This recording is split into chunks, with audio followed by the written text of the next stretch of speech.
Reports suggest the Financial Action Task Force will conduct annual checks to ensure countries are enforcing anti-money laundering rules for crypto providers.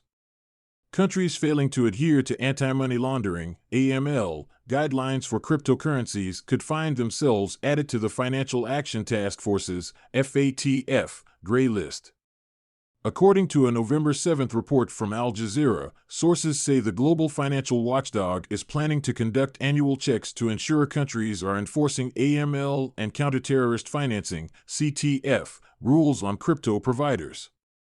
The gray list refers to the list of countries the FATF deems as jurisdictions under increased monitoring.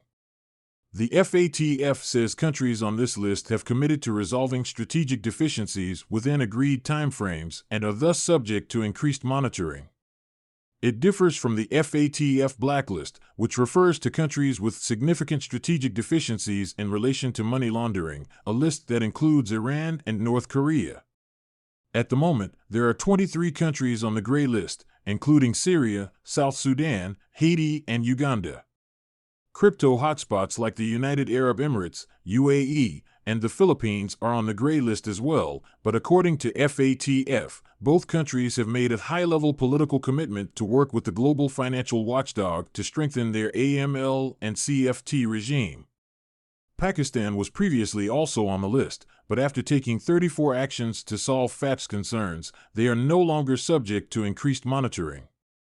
One of the anonymous sources cited by Al Jazeera noted that while failure to comply with crypto AML guidelines won't automatically put a country on the FATF's gray list, it could affect its overall rating, tipping some to fall into increased monitoring. Cointelegraph has reached out to the Financial Action Task Force for comment, but has not received a response at the time of publication. In April 2022, the AML watchdog reported that many countries, including those with virtual asset service providers, VASPs, are not in compliance with its standards on combating the financing of terrorism, CFT, and AML. Under FATF guidelines, VASPs operating within certain jurisdictions need to be licensed or registered. In March, it found that several countries had strategic deficiencies in regard to AML and CTF, including the United Arab Emirates, Malta, the Cayman Islands, and the Philippines.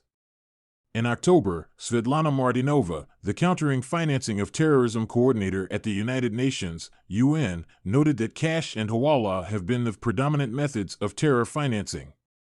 However, Martinova also highlighted that technologies such as cryptocurrencies have been used to create opportunities for abuse. If they're excluded from the formal financial system and they want to purchase or invest in something with anonymity, and they're advanced for that, they're likely to abuse cryptocurrencies, she said during a special meeting of the UN on October 28.